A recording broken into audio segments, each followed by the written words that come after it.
first thing. Secondly, most of the people who are calling have the same issues that we may have, right? They're struggling. They have a job, but they're just doing their job. And you would find that if you just talk to them and say, hey, look, I lost my job, or I'm struggling, I got in over my head, and I'm trying to figure this thing out. This month, I have nothing that I can send you guys, or whatever. But if you contact them and talk to them, they'll notate those accounts, and it'll be less threatening than you think. So a forbearance program, you still have to pay every dime, but what will happen is sometimes they'll give you 2 or 3 months so the interest won't continue to incur, so you can kind of take a breath and then get back at it. So that's what a forbearance program is. It stops the interest for a couple of months, but then after that you can continue to pay if that's the issue, because people get behind for a variety of reasons. Okay. Number 2 is a lump sum settlement.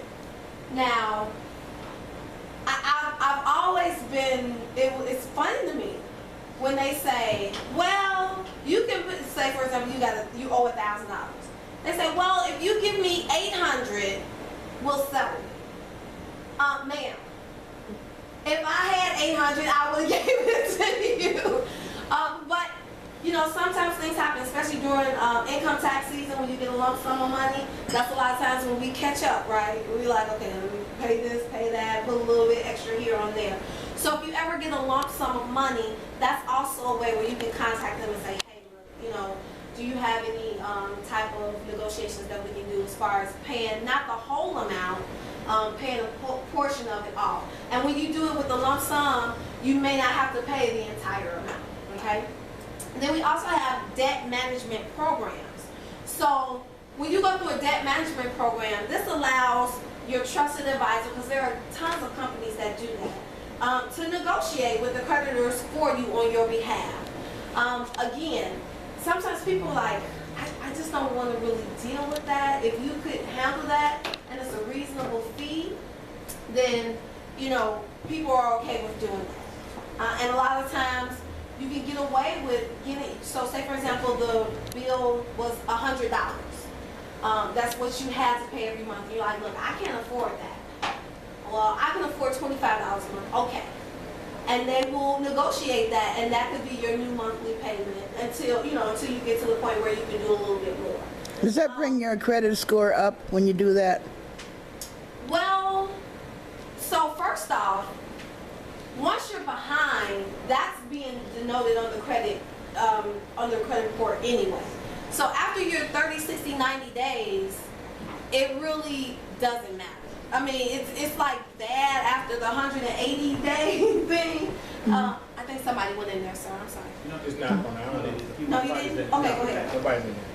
So after that, it really doesn't really matter if you're already late. So it's not going to do anything worse than you've already done. What about bankruptcy? Does that, when you file bankruptcy, does that better? Because some people say they file bankruptcy and automatically they're okay for credit, even before the year is up. Yeah, so there is life after bankruptcy. I filed bankruptcy before, years ago. There's life, and it's a long life, and the life comes back very fast. Ma'am? Is it 7 years? No.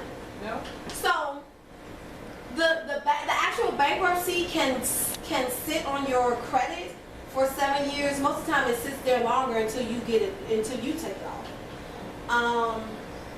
But after, just from my personal experience, I filed bankruptcy, and I promise you, within maybe a month after I was discharged. So when you file bankruptcy, there's a certain time frame that they give you to, I don't know what they're doing, but they give you some time before it's like discharge or clear.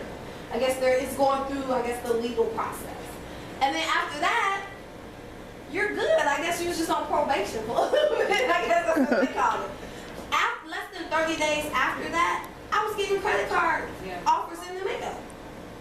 I'm telling you. What do they go on then? Do they go on your credit score? So bankruptcy, they do still go on your credit report, but I'm not advocating bankruptcy. If you guys owe, pay them people. However, there are sometimes we get in situations. Let me tell you this: rich people file bankruptcy all the time. Especially business people. And we want to get emotional. I mean, now I'm not saying purposely go out and build up stuff and just say, well, I'm going to file bankruptcy. And now they've actually changed the law. So now if you file bankruptcy, you can't do it again for 7 years. Right. So that was not always the case. But now a lot of people, it's over 1 million people here just in Chicago that have filed bankruptcy. 1 million. Just in Chicago. Okay? So it's becoming popular. I'm not an advocate of it, but what I'm saying is there is life after filing a bankruptcy. So if you're in a situation where you're like, I just can't do it, you do want to be careful though, because if you say, for example, if you're bringing in $5,000 a month or $3,000 a month, they may make you do a Chapter 13, which you have to pay like $200, $300, whatever it is, for 3 to 5 years. So they're paying. So that's a true debt consolidation program.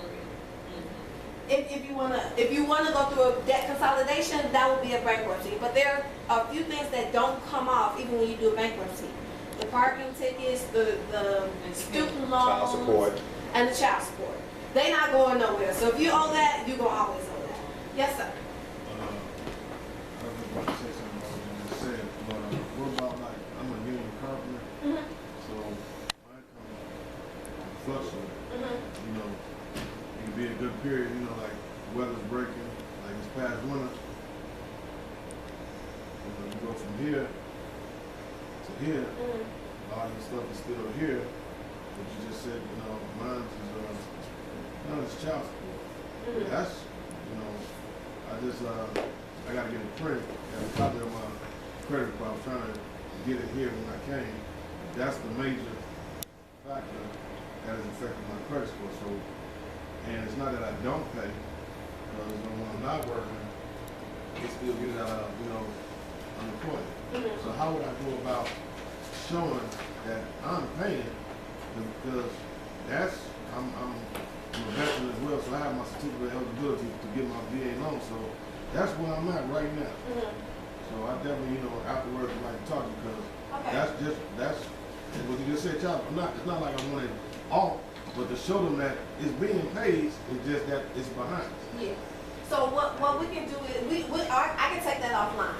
But those are some of the things that it's going to be mandated that you have to pay whether you file bankruptcy or not.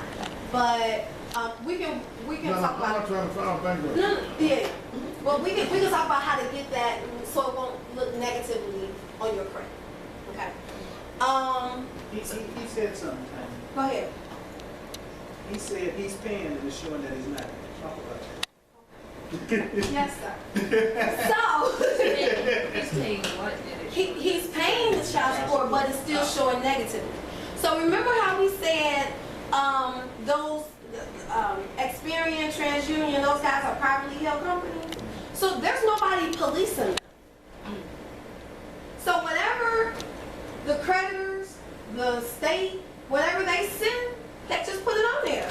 They're not verifying the information. That's why when the bankruptcy, if somebody files bankruptcy, it's not automatically coming off. Cause I mean, they got other things to do. If they put it on there, there is not a department that says, let us go back to the credit bureaus and take that information off. It's not happening. Yes, sir. You know, you said over privately held companies, so in other words, I wanted to invest in one of them, I could. Yes, sir. Go buy some stock. Fight. Very good investment. Okay? FICO. That's a company. So one of the programs that we actually provide is helping individuals to identify, and we're going to get to that soon, about how we can actually contact the creditors, or not the creditors, but the Experian, Equifax, and all those individuals, and get that stuff off of their credit. Okay? So, did you have, yes. Okay, so what is it called when they reduce your interest rate on the credit cards? Oh, that's awesome. That means somebody made a phone call. Yeah. Yeah, Is that called debt negotiation? Yes. So here's the deal. So this is how we help free up money. A lot of times people, they're at a place and they're like, okay, I'm starting to pay stuff off, I'm getting my stuff back together, but they never go back to their creditors after they've missed one or two to say, hey, look, my credit score is a little better now, I'm gonna need you to adjust that interest rate. And they will. Yeah, I'm engaged, you know, I'm like, all right, you talking stuff. I apologize for being late, but I was looking at a job. So you're saying, I've heard that, because now it's like I'm showing good faith, and that can, like you were saying, for the VA, it's $640 for to get that loan. And, you know, and they got a lot of programs. I don't know if anybody's a veteran. They got a Welcome Home Heroes. They give you like $10,000 towards your down payment. Then it's a bunch of stuff right now that they give you.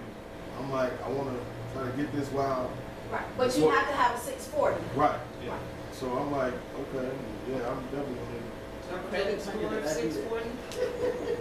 Credit score of 640? Yeah, that's what he's saying. That you should be eligible for that, for his program. Yes, Did ma'am. you just say that one, you can call these companies, right?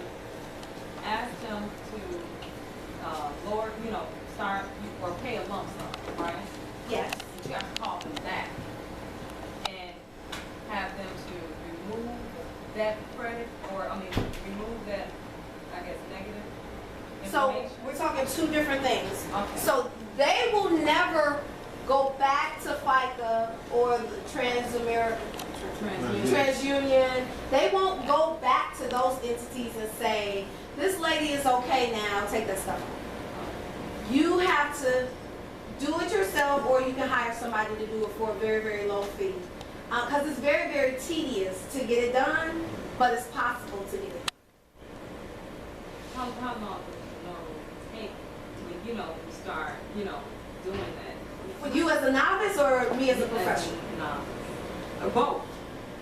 Me as a novice and you as a professional. How long does it So we're jumping just a little bit ahead because I actually have that coming up Okay. on how we can actually do that. So yeah, if you don't mind, we're gonna get there. So is everybody okay with the debt negotiation? I don't know where we are right now. We just going. Right. Without arranging, make the blank yourself. Okay, right. So workout arrangements. So this is the fourth one. Okay, good. So the fourth one is we already kind of talked about this, workout arrangements. So you can make the negotiations yourself. There are some people that are like, man, I just don't want to call. I get people all the time and say, this is what you can do. They're like, Tonya, I'm not doing it. Please just do it for me. It just is what it is. And then you have some people, they want to be in control of that. So they can do it. Yes, Louis.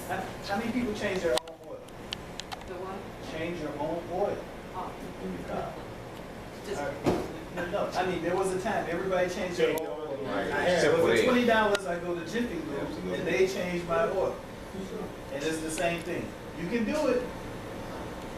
Take it to the professional. And it's done a lot quicker and a lot easier. that's what you do for a living. That's So, right.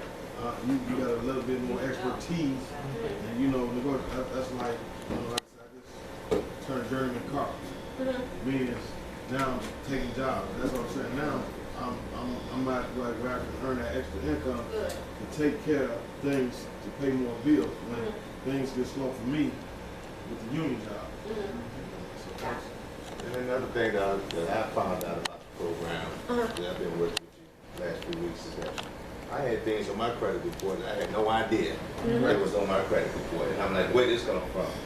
And for them to eliminate that, boost my credit score, that alone. What was the second thing on this page? Could create so if you do the lump sum, I'm sorry, because we kind of got all over the place. Yeah. So those are the possible solutions. But if you do the lump sum, it could create a charge-off. So what does it mean to have a charge-off? So the charge-off is a negative item that's on your credit.